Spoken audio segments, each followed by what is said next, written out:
Subscribe करें unique kitchen को और बेल आइकन को दबाएं लेटेस्ट कुकिंग वीडियो सबसे पहले देखने के लिए। अस्सलाम वालेकुम रहमतुल्लाहि व बरकातहू। जी कैसे हैं आप सब? उम्मीद करती हूँ सब खैर खैरियत से होंगे। खुश रहें, आबाद रहें अपने अपने घरों में, अपने अपने बच्चों के साथ। अल्लाह पाक आपको अपने हिफ्ज़ ईमान में रखे, आमीन सुम्मा आमीन। यूनिक किचन में आपको वेलकम करती हूँ। तो आज हम बनाने जा रहे हैं मटन कोरमा। मटन कोरमा बनाने के लिए हमें जिन जिन चीज़ों की ज़रूरत है इंग्रेडिएंट नोट कर लीजिए। बिस्मिल्लाहिर्रहमानिर्रहीम। जी मटन लिया है मैंने 1 किलो। ये 3 अदद मेरे पास प्याज हैं। प्याज थोड़ी बड़े साइज़ की थी इसलिए मैंने 3 ले ली, अगर छोटे साइज़ की है तो 4 ले लें। इसको मैंने ब्राउन करके पेपर पे निकाल लिया है। 1 टेबल स्पून मैंने कोरमा मसाला लिया है। 1 table spoon ginger garlic paste है। 1 कप मेरे पास ऑयल है। ऑयल में मैंने प्याज फ्राई की थी इसलिए वो गर्म है तो उसको मैंने कुकर में डाल दिया है। हाफ टी स्पून नमक लिया है क्योंकि कोरमा मसाला में भी नमक होता है इसलिए कम ही ले रही हूँ। ये कुछ साबुत मसाले हैं मेरे पास। एक सिनेमन स्टिक है, दालचीनी के एक टुकड़ा है, कुछ मेरे पास है काली मिर्च के दाने। उसके साथ 2 मैंने बड़ी इलायची ली हैं, 7 मैंने छोटी इलायची ली हैं, 4-5 लौंगे ली हैं। और इसके साथ मेरे पास है 1 tablespoon red chilli powder, half teaspoon हल्दी पाउडर और 1 कप मैंने दही लिया है। दही को अच्छे से फेंट लिया है। तो चलें शुरू करते हैं। बिस्मिल्लाहिर्रहमानिर्रहीम। जो ऑयल हमारा कुकर में डाल दिया पहले से गर्म था इसलिए अब इसमें मैं डाल रही हूँ ये जिंजर गार्लिक पेस्ट। इसको हल्का सा फ्राई करेंगे। इतना फ्राई करना है कि इसका जो कच्चापन है वो चला जाए। 2-3 मिनट के लिए फ्राई करेंगे।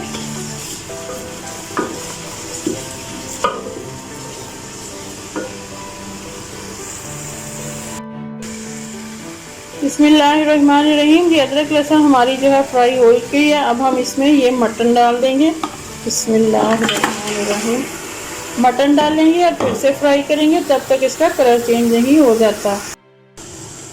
बिस्मिल्लाहिर्रहमानिर्रहीम। जी मटन हमारा फ्राई हो रहा है। उतनी देर हम मसाले जो लिए हैं वो सारे दही में मिक्स कर लेते हैं।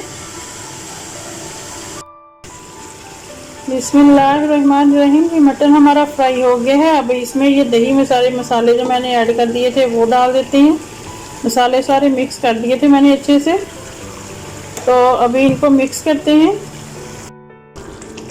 बिस्मिल्लाहिर्रहमानिर्रहीम। जी मसाले हमारे दही के साथ थोड़े से भुन गए हैं। अब हम इसमें डाल देते हैं ये ब्राउन की हुई प्याज। इसको मैंने मैश कर लिया था, ये सारी डाल देते हैं।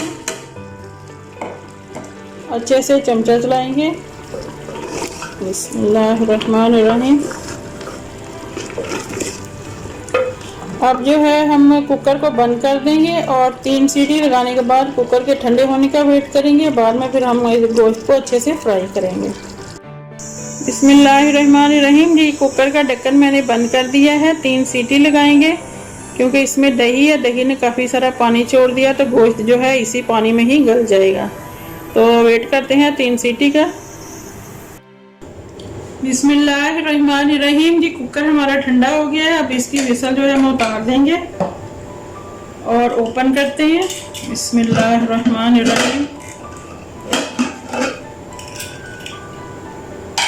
चूल्हे को फिर से ऑन कर लेंगे।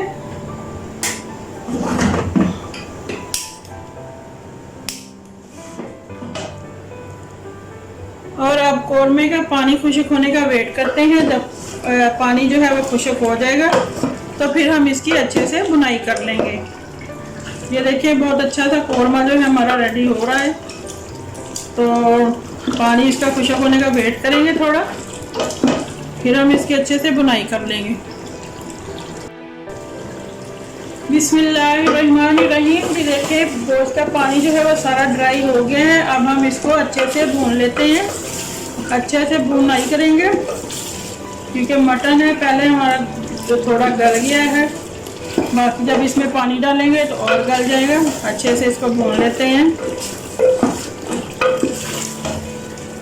देखिए अभी भी कितना ज़बरदस्त सा इसका मसाला जो है वो रेडी है, लेकिन अभी हमें इसे और फ्राई करना है। अच्छे से फ्राई करेंगे।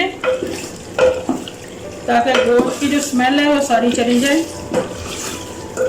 प्याज मेरा साथ डालने का मकसद ये था कि ये देखिए प्याज जो है हमारी अच्छे से इसके अंदर मिक्स हो गई है और मसाला भी बड़ा अच्छे से बन रहा है।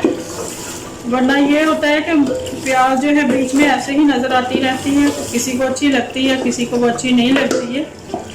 तो इसलिए अगर आपको अच्छी लगती है तो थोड़ा बाद में डाल दें, लेकिन हमारे घर में जो है वो मसाला ही ज़्यादा पसंद किया जाता है, तो इसलिए मैंने प्याज जो है वो साथ ही ब्राउन डाल दी थी थोड़ा सा भूनने के बाद, ताकि अच्छे से इसके अंदर जो है मिक्स हो जाए, प्याज अच्छी से गल जाए। तो 10 मिनट तक इसकी अच्छे से बुनाई करेंगे और फिर हम इसमें पानी ऐड करेंगे। बिस्मिल्लाहिर्रहमानिर्रहीम जी, ये देखिए कोरमा हमारा अच्छे से भुन चुका है। अब हम इसमें पानी ऐड कर देंगे। ये मेरे पास 4 कप पानी है। अगर ml में लें तो 1000 ml से थोड़ा सा कम है पानी, आप अपने हिसाब से डाल सकते हैं, क्योंकि हम इसको थोड़ा सा और पकाएंगे ताकि गोश्त जो है बाकी का वो भी अच्छे से गल जाए और हमें थोड़ा शोरबा भी दरकार रहे। फिर से ढक्कन बंद कर देंगे और इसको पकाएंगे हम। ये देखिए बहुत ज़्यादा थिक नहीं है और ना ही बहुत ज़्यादा लिक्विड है, लेकिन जब इसको हम पकाएंगे तो बहुत अच्छा सा जो कोरमा है हमारा बनके रेडी हो जाएगा। ढक्कन बंद कर देते हैं और फिर से पकाएंगे। बिस्मिल्लाहिर्रहमानिर्रहीम जी, ये देखिए ज़बरदस्त सा हमारा मटन कोरमा जो है बनके रेडी हो गया है। आप इस रेसिपी को ज़रूर ट्राई कीजिए। अगर वीडियो अच्छी लगे तो लाइक और शेयर कर दीजिए, मेरे चैनल को सब्सक्राइब कीजिए। अपनी दुआ में याद रखिएगा। मिलते हैं किसी और वीडियो में। ओके, अल्लाह हाफिज़।